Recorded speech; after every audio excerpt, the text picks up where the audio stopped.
Like many of you guys, I was tuned into the Notre Dame-Florida State game. While Jack Cohn made history at quarterback for the Fighting Irish, there was one player on the other side of the ball that just took my breath away with some of the plays he made, and he truly is one of the best players in all of football. He is one of the best players I've ever seen, and I think there's an opportunity for him to be the #1 overall pick in 2022. The announcers were calling him the next Ed Reed, and he made play after play after play. In today's video, I want to introduce you to Kyle Hamilton, aka the best defender in college football, go through his story, his Notre Dame career so far, and why he could potentially be the #1 overall pick in 2022. But right before we get into it, nearly 80% of you guys are not subscribed for this college football season, and you're not going to want to miss out on all the content I have coming your way. I'd very much appreciate if you hit that button, and now let's get started and talk about the rise of Kyle Hamilton. So in order to understand why Kyle Hamilton can be the #1 overall pick, we first need to go back in time and see how he became a big-time player to begin with. He grew up around football and elite athletes, as his dad was actually an NBA player, and his brother went on to play basketball for Penn. Kyle was supposed to play basketball as well, but he loved football.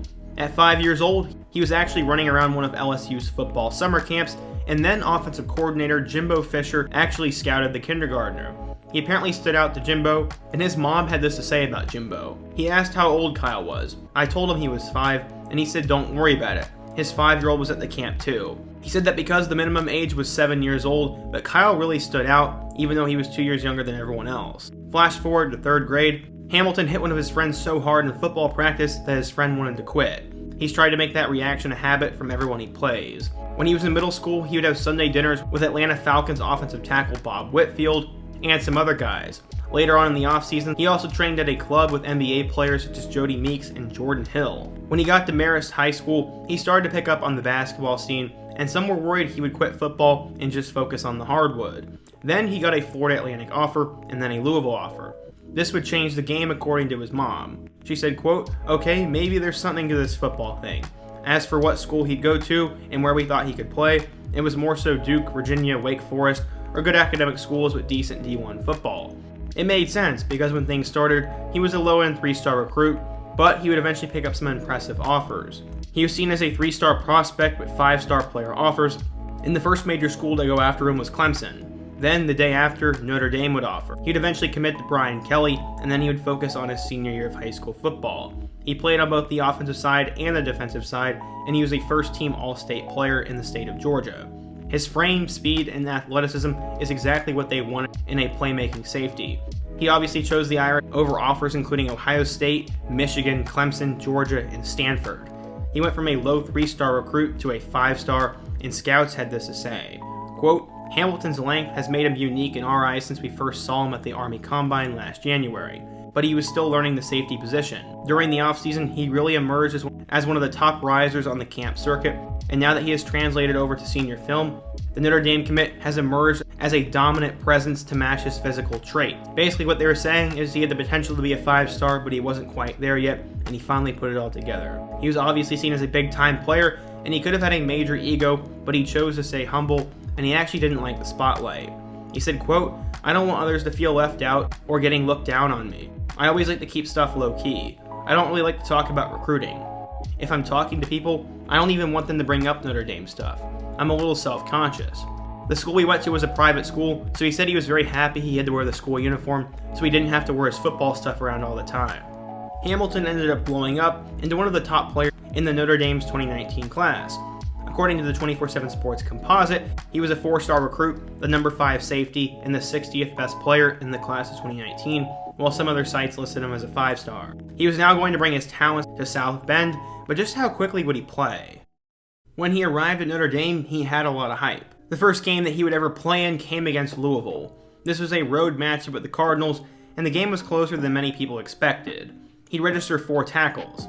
The following week, his brother remembers driving around for a basketball tournament when he had the New Mexico game on. This was the home opener for the Irish, and Hamilton would put his name on the map in this game. After a few plays of checking in, he would pick off a pass from New Mexico State's quarterback and take it 34 yards back for a touchdown. This was the moment when everyone knew how special Hamilton could be, and that would set the tone for his career. He wouldn't really do much in the road loss to Georgia the following week, and he wouldn't have his first big game until USC.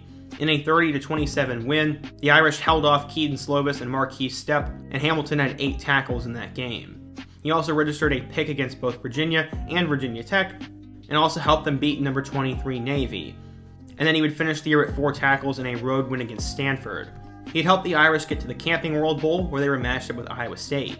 In that game, he would register 2 tackles to finish off a fantastic freshman year. He had 41 total tackles, with 4 interceptions and 1 pick six. The sky was the limit for him, and he was now the full-blown starter going into 2020. In their first game against Duke, he would register 8 tackles, and then he would have 8 more against Florida State. He'd help them win a rematch with Louisville and a road matchup with Pitt. He'd have 14 tackles combined in their wins against Georgia Tech and their amazing home upset against number 1 Clemson, and at this point, the Irish were headed towards the playoff. He'd have 6 tackles in a huge road matchup against number 19 North Carolina, and then he would play his best game of the year in the ACC Championship game against Clemson. While this was a rematch and they ended up losing, Hamilton had 10 tackles and an interception, and it just wasn't enough for them to win. They'd obviously get selected to play in the college football playoff, where you would have 7 tackles against the Crimson Tide.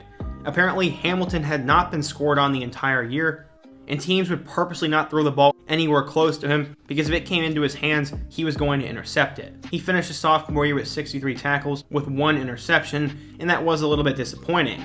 But the obvious athleticism and talent was there, and many saw him as one of the top players going into the 2022 NFL Draft and the 2021 college football season. He was always seen as a top 10 prospect and the best safety prospect in this year's draft class, but after Sunday night's game against Florida State, many are starting to wonder if he could be the top prospect in this year's class. In their first game on the road against the Seminoles, he would finish with 6 tackles. But that's not it. He had 2 interceptions. The first one was a classic pick, and I think just about any player could have made it. The second one is when people's jaws dropped. Jordan Travis threw a wobbly floater pass towards the sideline, and Hamilton started sprinting from nearly 20 to 30 yards away and picked it off just in time and got 1 foot in bounds, and I could not believe it. At that point on, I said I was going to make a video about him, and everyone who was watching that game saw how good Kyle Hamilton could be. While it is a little bit of a stretch to say he could be better than Manti, who was a Heisman finalist, I think Hamilton has the potential to be. He may not live up to it, and he may not have the nostalgia that Teo had, but in terms of how athletic he is, how smart of a player he is, and the kind of things he can do on the football field, he could very well have the kind of numbers to put himself up there. In terms of his draft stock, I think he should be a top 5 pick. I'm not always someone who thinks a quarterback has to go number 1 overall, and with how both Rattler and Howell played, I don't think either of them deserve to be the number 1 overall pick next year. Thibodeau from Oregon, Stingley from LSU, and Evan Neal from Alabama are also listed as potential number 1 overall picks, but out of those 4, I think Hamilton played the best. He's a can't-miss prospect and could be one of the best safety prospects that we've ever seen, and I'm really excited to see what he's going to both do this year and when he eventually gets to the NFL. I think there's a shot he could be the number 1 overall pick, and I know he's going to make a huge impact at the next level. What do you guys think, though? If you're a Notre Dame fan, what do you think of your season so far, and how good can Kyle Hamilton be? If you're a fan of another team, what do you think of the idea of him going number 1 overall, and what player should I take a look at next? This is the second video in my series where I take a look at 2022 draft prospects, and my first video was about Sevyn Banks from Ohio State. Be sure to check that one out and all the other videos in that playlist. Hit that like button, subscribe if you're new here, and I hope to see you guys again soon. But until next time, peace.